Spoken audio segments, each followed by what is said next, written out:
so happy we alive. Everything kind of expired on that, and I learned, interestingly, retrospectively, that the patient expired, so there wasn't anything they could do to follow up on this. And so that's when the 47 complaints started rolling in from these other counties, because, you see, the prosecutors, they talk. And I regard this as the Rosemary's Baby's common model of criminal justice, because they're marching to the tune of the California Narcotics Officers Association. Visit their website, www.cnoa.org, and look at their medical marijuana paper. This is tantamount to putting a kiddie porn website being sponsored by Children's Protective Services,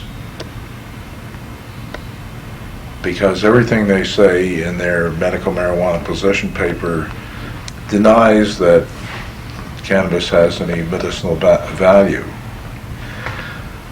And I have it from insider informants that the Bureau of Narcotics Enforcement former chief told the medical board to go and get me and a couple other doctors. And so they talk. And just was hearing from one of the lawyers on my team about all the nasty things that were bruited about at one of the meetings of DAs. Tod, let me ask you a question, just interrupting about your medical license and so forth. I just want to get your opinion about something. Do you think that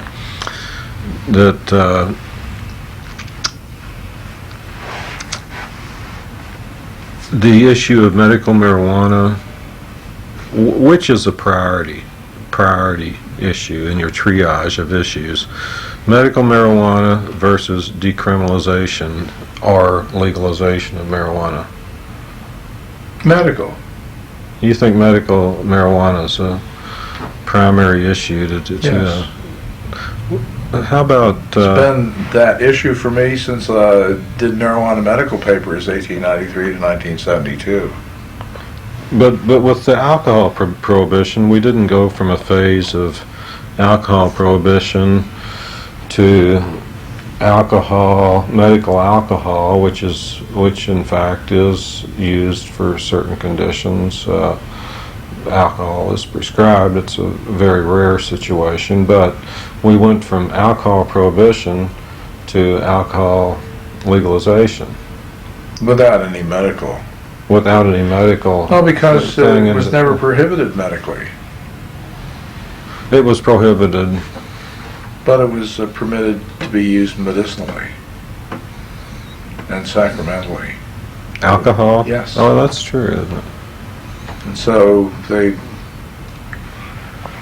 Blue Noses covered that little legal nicety. I mean, but if our society, the U.S. adopted a policy like Holland, where marijuana is decriminalized anyway, then people like you who are in the practice of medicine and know of its therapeutic benefit, you could use it with impunity in your practice. Yes, that's true.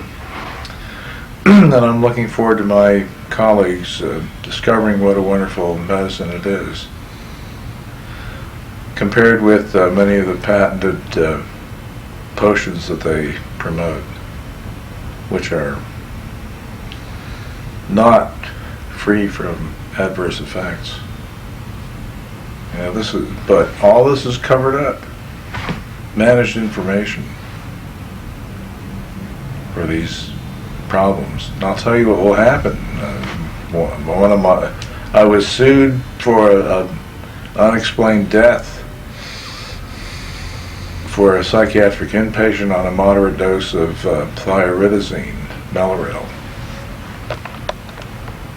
And we settled for $29,999. $1 below the reportable to your medical board settlement. And at that time, this is back in 1970, we didn't really fully appreciate the cardiotoxicity of thioridazine. But it did mention it in the PDR. So I was looking into the possibility of blaming the drug company for this.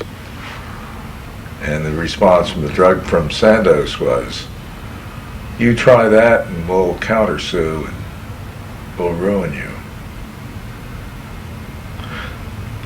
So guess what would happen if you had somebody with fluoxetine or SSR, some other SSRI? What would happen? That's the same thing, because they want to protect their bottom line. And you would, as the prescribing physician, be the sacrificial lamb on the altar of greed and negligence. Well, you use prescription medication in your practice? Occasionally. Not Usually Marinol.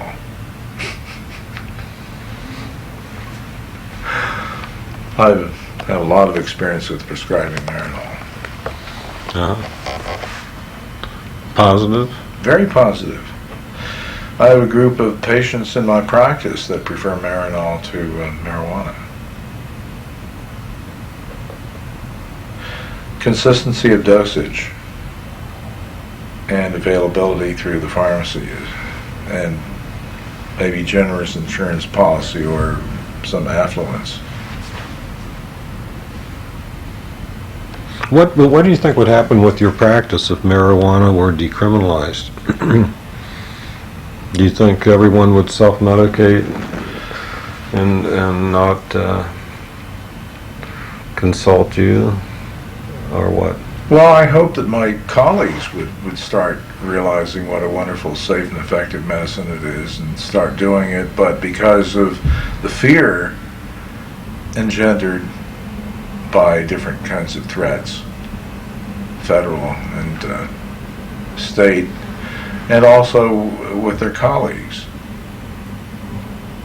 it's very marginalized. I'm put in the same category as the abortion doctor. Except it's a lot different from being an abortion doctor, because there aren't any kind of bad effects. Don't have any any women dying of bleeding to death or sepsis. Just not the high risk kind of saying, yes, what you've been doing all along and you report to me is working. Yes, I concur, and it's okay medically. You have the blessing of the secular priest. This is important. Many people really would like to look to the physician for this kind of tutelage and leadership.